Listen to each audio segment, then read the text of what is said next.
नमस्कार, नारद न्यूज़ में आपका स्वागत है। और आज है 23 दिसंबर 2020 और आज का दिन मनाया जाता है किसान दिवस के रूप में। किसान दिवस के रूप में मनाने का कारण इसलिए है क्योंकि ये किसानों को सम्मान दिया जाता है। इस दिन जो हमारे अन्नदाता हैं उनको सम्मानित किया जाता है। इस दिन जो पूरा भारत है वो किसानों के लिए एक कह लीजिए सम्मान जो है वो देते हैं। और बता दें कि हमारे जो प्रधानमंत्री, 5वें प्रधानमंत्री चौधरी चरण सिंह जी का आज जन्मदिन भी है और उनको भी याद किया जाता है आज के दिन। और बात करें तो 23 दिसंबर 2020 की, तो हमारे जो अन्नदाता हैं, हमारे जो किसान हैं, वो दिल्ली के बॉर्डर पर बैठे हुए हैं। वहाँ पर सर्दी है, भूख है, प्यास है, सबसे लड़ते हुए वो वहाँ बैठे हुए हैं क्योंकि जो इस बार कानून किसानों के हित के लिए कहा जा रहा है कि किसानों के हित में ये कानून है, इस कानून के विरोध में किसान दिल्ली के बॉर्डर पर बैठे हुए हैं और सरकार से अनुरोध कर रहे हैं कि इस बिल को वापस लिया जाए। बहरहाल ये तो हुई किसान दिवस की बात। और अभी हमारे साथ जो जुड़े हुए हैं वो भी एक किसान के बेटे हैं जिनका नाम है सुरेंद्र सिंह। ये दिल्ली कैंट से 2 बार विधायक रह चुके हैं और अभी ये समाज सेवा अपनी तरफ से कर रहे हैं। समाज जो भी ये अपनी तरफ से मदद कर सकते हैं लोगों की, वो मदद कर रहे हैं। तो हम आज इनसे जुड़े हैं किसान दिवस के उपलक्ष्य पर।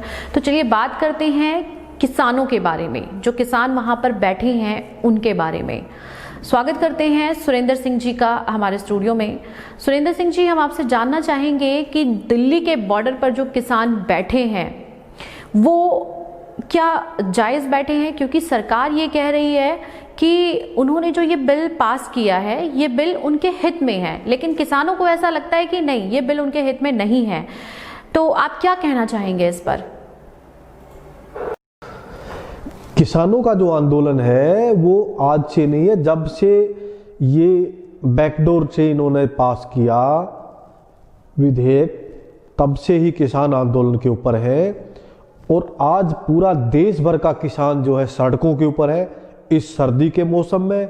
और कई सारे तो किसान जो है जिनकी डेथ हो गई है सर्दी के कारण, पर सरकार जो है तस से मस नहीं हो रही है।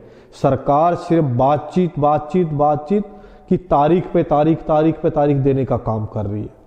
जो ये कानून लेके आए हैं कृषक उत्पादन व्यापार वाणिज्य, आप कहीं भी अपना सामान ले जाके बेच सकते हैं, आप कहीं भी जा सकते हैं, आ सकते हैं, ये बातें केंद्र सरकार कह रही है। ये तो पहले से भी था, आप अपना अनाज कहीं भी ले जाके बेच सकते हैं। परंतु जो आम किसान है, जो 2 एकड़ 4 एकड़ का किसान है, 5 एकड़ का किसान है, वो कहाँ जाएगा बेचने के लिए? एक 50 मन 40 मन जो है अनाज को कहाँ जाएगा? वो पास की मंडी में तो जाएगा, वो दूर नहीं जा सकता है। अब पास की जब मंडी ही नहीं रहेगी, जब एपीएमसी ही खत्म हो जाएगी, तो वो कहाँ जाएगा बेचने? अडानी के घर तो बेचने जाएगा नहीं, मोदी जी के तो घर में जाने के लिए उसको मौका नहीं मिलेगा, या अमित शाह जी के पास या नरेंद्र तोमर जी के घर पर जाकर ट्रॉली को लगा देगा कि लो जी मैं गेहूं लेके आ गया हूं और मेरे गेहूं खरीद लो। ये जो मंडियां बनी हुई थी ये एक माध्यम है किसान और सरकार का, और जिसमें किसान जो सरकार को टैक्स भी देता है। जब मंडी के अंदर किसान अपनी फसल बेचेगा तो सरकार को टैक्स जाएगा, जिस सरकार का काम चलेगा, जो पैसा जो ना देश के काम आएगा, राज्यों के काम आएगा, पुल बनेंगे, रोड बनेंगे। जब प्राइवेट कंपनी वाला व्यापारी अडानी अंबानी मंडी के बाहर खड़ा होकर खरीद लेगा फसल, ना वो सरकार को टैक्स देगा, ना वो किसान को पूरा दाम देगा। किसान को अपना जो है मिनिमम सपोर्ट प्राइस है उसकी चिंता है कि मुझे वो प्राइस कैसे मिलेगा। वो आज जो है गेहूं का भाव 1500 रुपये में कोई लेने वाला नहीं है, जिसका एमएसपी 1960 रुपये था हरियाणा के अंदर। जैसे मंडी बंद हुई 1500 लेने वाला भी तैयार नहीं हुआ। उसकी चिंता है उसकी कोई गारंटी नहीं है। इस माध्यम से अडानी अंबानी बड़े लोगों को फायदा पहुंचाने के लिए सरकार ने ये कदम उठाया।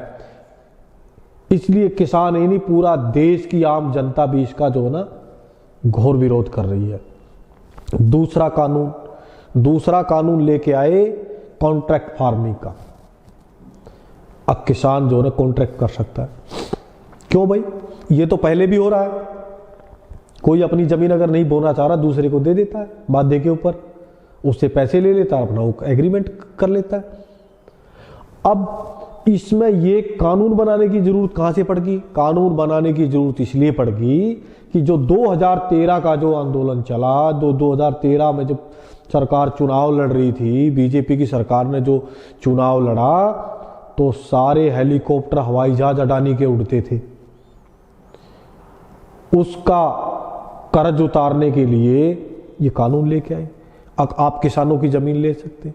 अब किसानों की जमीन ले के कॉन्ट्रैक्ट फार्मिंग करेगा, आलू बो दिया, जब उसको लेने की बारी आएगी तो उसको कहेगा छोटा है, बड़ा है, मैं नहीं ले रहा हूं, और उसमें रखा है वो क्लेम भी कर सकता किसान के ऊपर। और ऐसे कई सारे एग्जाम्पल है देश के अंदर, पंजाब के अंदर है और स्टेटों के अंदर भी है। कॉन्ट्रैक्ट फार्मिंग के अंदर किसान के साथ में काम किया और बाद में कंपनी ने किसानों के ऊपर करोड़ों का जो ना क्लेम डाल दिया, आपके आलू ठीक से पैदा नहीं हुए, आपके खेत में आलू छोटा पैदा हुआ, मेरी चिप्स नहीं बनेंगे, जिससे मेरा करोड़ों का नुकसान हो गया। सर, मैं आपसे पूछना चाहूँगी कि ये जो कॉन्ट्रैक्ट फार्मिंग है, इससे तो किसानों का फ़ायदा है, तो ये तो अच्छी चीज़ है एक तरीके से। कॉन्ट्रैक्ट फार्मिंग तो पहले भी होता था, प्राइवेट कंपनियों के साथ भी होता था और सरकारी कंपनी के एफसीआई के साथ भी होता था। एफसीआई लोगों को लोन देती थी, पहले एडवांस में पैसा दे देती थी और खेती करवाती थी। उसके बाद जो ना एफसीआई उसको अपने जो है रेट के हिसाब से, उसको तय रेट के हिसाब से खरीद लेती थी किसान से। तो ये जो है इसकी आज जो जरूरत है, ये जरूरत नहीं है। किसान कह रहा मुझे जरूरत ही नहीं है, आप मुझे जबरदस्ती क्यों ऐसा कानून थोप रहे हो। और दूसरा, आप जो है इसके तहत कोई बात होती है तो आप उसको कोर्ट में नहीं जा सकते, आप सिर्फ एसडीएम को जाओगे, आप डीसी को जाओगे। अरे एसडीएम डीसी के पास मिलने तक का टाइम नहीं है। कौन किसान है जो जाके डीसी से मिल लेगा, कौन किसान है जो एसडीएम से जाके मिल लेगा। इनके पास जो बाबू है वो अडानी अंबानी और जो सरकार की पैरवी करेगा, और किसान जो है ना देश भर के अंदर रोता घूमेगा। और अपनी जमीन को छीनने का काम जो ना सरकार जिस तरीके से गरीब किसान के साथ धोखाधड़ी का काम कर रही है, ये किसान ही नहीं पूरा देश इस चीज को जान चुका है। और जो मंशा है वो मंशा साफ नहीं है सरकार की, इसलिए जो किसान सड़कों के ऊपर बैठे हुए हैं। और मंशा के ऊपर शक है। जब किसान कह रहे हैं कि हमको कानून नहीं चाहिए, तो किसान को कानून नहीं चाहिए। आप कह रहे हैं नहीं हम कानून देंगे, हम इसमें ये बदलेंगे, तो कोई आवश्यकता नहीं। कौन डीसी है जो किसान से मिलता है, कौन एसपी है जो किसान से मिलता है, कौन एसडीएम जो किसान की बात सुनता है। और कोर्ट में जाने का उसका अधिकार नहीं है। लोग त्राईमान करते घूम रहे हैं। कितने केस हैं इनके पास, कितने लोड है, किस किस के केस सुनेंगे ये, और किस किस को न्याय देगा। किसी किसान को, किसी गरीब आदमी को, किसी मजदूर को जो है न्याय नहीं मिल पाएगा। और जो कमेरा वर्ग है, मजदूर वर्ग है, वो बेचारा उसकी भी दर दर की ठोकरें खाते घूमेगा वहां। और जो है ना आज जो बेरोजगारी की दर है, उससे भी ज्यादा बेरोजगारी के माध्यम से बढ़ जाएगी। किसान का शोषण किया जाएगा, हर तरीके से शोषण किया जाएगा, क्योंकि मन चाहे रेट से मजदूरी देंगे। काम करना है तो मजदूरी ये मिलेगी, नहीं करना तो अपने भूखे मरिए। और जमीन के ऊपर जो ना अडानी अंबानी अपना कब्जा करके बैठ जाएंगे पूरा देश भर की जमीन के अंदर। और दूसरी बात, कॉन्ट्रैक्ट फार्मिंग के तहत अडानी अंबानी अपनी चाय फसल बुलवाएंगे, पूरा देश भर में बोलेंगे आलू ही बोते हैं। और जो है ना लोग गेहूं के दाने दाने के लिए तरस जाएंगे, और उसको सारा विदेशों के अंदर ये पूरा उस कॉन्ट्रैक्ट फार्मिंग के तहत जो है ना अपनी मर्जी की फसल पैदा करके उसको बोने का काम करेगा। आज किसान जो है देश का पेट भरता है, अनाज पैदा करता है, दाल पैदा करता है, तिलहन पैदा करता है, मूंग पैदा करता है, सब तरह की फसलें अपनी मर्जी से पैदा करता है और देश की मंडी के अंदर जाके बेचता है। और जब एक पूंजीपतियों के हाथ में जब ये कॉन्ट्रैक्ट फार्मिंग के तहत जमीनें चली जाएंगी, तो वो देश को गुलाम करने का, देश को कंगाल करने का काम करेंगे। और दूसरा जो है, तीसरा जो कानून ये लेके आए हैं, काला बाजारी, सोने के ऊपर और सुहागा कर दिया इन्होंने। आप गोदाम भर सकते हैं, आप स्टोरेज कर सकते हैं। पहले कानून था आप अनाज, दाल, तिलहन, तेल, इन चीज़ों की कालाबाजारी, आप इनका स्टोरेज नहीं कर सकते हैं। आपातकालीन स्थिति के अंदर, युद्ध जैसी स्थिति के अंदर, उस स्थिति के अंदर जो ना स्टोरेज करने का सरकार का काम था। सरकार के पास गोदाम है, एफसीआई के बहुत बड़े बड़े गोदाम है, देश भर के अंदर सरकार लेने का काम करती। जब स्टोरेज और सारा सिस्टम ये खत्म ही हो जाएगा, जब प्राइवेट पूंजीपति जो मंडी के बाहरी है उसको ले लेंगे, ना तो सरकार के पास टैक्स जाएगा, ना सरकार के पास अनाज जाएगा। और जब पूरा अनाज के गोदामों की कालाबाजारी करेंगे अडानी अंबानी, और तब लोगों को अनाज की जरूरत होगी तो महंगे रेट के ऊपर थोड़ा थोड़ा रिलीज करके उसको एक गरीब आदमी जो अपना पेट भरता है, उस गरीब आदमी को रोटी के एक एक निवाले के लिए ये तड़फा देंगे, इतना महंगा भाव करेंगे। और इसके तहत दूसरे देशों के अंदर ये पूरा अनाज को दूसरे देशों के अंदर भेजेंगे और दूसरे देशों से अच्छा पैसा का मुनाफा ये कमाएंगे। एक जो किसान है, जो आम किसान है, उस किसान के पास अपनी गाय, अपनी भैंस, अपने पशु बांधने तक की जगह नहीं है। अब सर्दी के महीने में भी क्या करता है, छोटा सा छप्पर तान लेता है, छोटा सा वो लगा देता है, टेंट लगा देता है और उसमें अपनी गाय भैंस को बांधता है। वो स्टोरेज कहाँ से करेगा? स्टोरेज करेंगे अडानी अंबानी, जिन्होंने लाखों लाखों बोरियों के गोदाम पंजाब के अंदर, हरियाणा के अंदर गोदाम पहले से बना दिए, क्योंकि अभी इन्होंने देखा कि ये जो कृषि का काम है, यही एक काम बच गया जो मुनाफे का सौदा हो सकता हमारे लिए।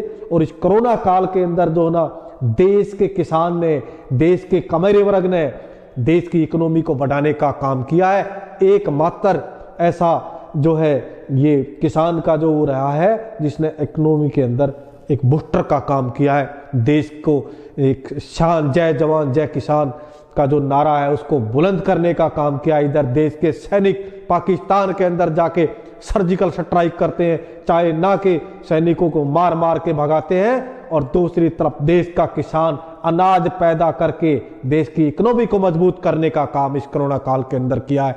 देश के प्रधानमंत्री ने, देश के रक्षा मंत्री ने और देश के कृषि मंत्री ने जो ना सलूट मारना चाहिए किसानों को और कहना चाहिए कि हमसे गलती होगी, हम इस कानून को वापस लेते हैं। सर, हम आपसे जानना चाहेंगे कि अगर किसानों की बात नहीं मानी जाती है तो फिर क्या होगा? जो गरीब आदमी आज 2 रुपए किलो, 3 रुपए किलो या सस्ता अनाज उसको सरकार के माध्यम से मिलता है, ये अनाज भी मिलना बंद हो जाएगा, क्योंकि सरकार अनाज खरीदेगी नहीं, किसान को एमएसपी नहीं मिलेगी, किसान के औने पौने भाव में खरीदेंगे और बाहर जब बिक्री करेंगे तो ये अपना मुनाफाखोर लोग उसको इस्तेमाल करेंगे, उसको पैसे का काम करेंगे। उस किसान, उस मजदूर, उस गरीब आदमी का पेट भरना भी मुश्किल हो जाएगा। इस देश के अंदर जो एक काला कानून लेकर आए हैं, इस कानून को तुरंत प्रभाव से जो ना इसको खत्म कर देना चाहिए। और जब तक ये खत्म नहीं होगा तब तक हिंदुस्तान का किसान, देश के पूर्व सैनिक और एक एक आदमी, गरीब से लेके, अगड़े से लेके, पिछड़े से लेके 36 बिरादरी, सभी धर्म के लोग किसानों के साथ खड़े हैं। और जब तक ये कानून वापस नहीं होगा, जब तक ये कानून खत्म नहीं किया जाएगा, एक काला कानून, तब तक आंदोलन जारी रहेगा। चाहे 6 महीने का टाइम लगो, चाहे 1 साल का टाइम लगो। आज किसान जिस प्रकार सड़कों के ऊपर जमे बैठे हैं, उसी प्रकार लगातार रहेंगे और हम सब किसानों के साथ हैं। अखिल भारतीय पूर्व सैनिक संगठन और देश भर के जितने भी संगठन एक्सर्समैन के हैं, सारे के सारे किसानों के साथ हैं। और किसानों के लिए जहां लाठी खाने की जरूरत होगी, जहां गोली खाने की जरूरत होगी, वहां देश का पूर्व सैनिक और तमाम अगड़ा पिछड़ा देश के किसानों के साथ खड़ा है। जय हिंद, जय भारत। थैंक यू सर, आपने हमें किसान बिल के बारे में इतनी सारी जानकारी दी, तीनों बिलों को बाकायदा अच्छे से समझाया कि लोगों को समझ में आए कि हर एक बिल में क्या चीज़ है और किससे हमें नुकसान है और किससे किसानों को नुकसान है और किससे सरकार को नुकसान है। थैंक यू सो मच, आप हमारे साथ जुड़े और हमसे इतनी बात की। Thank you.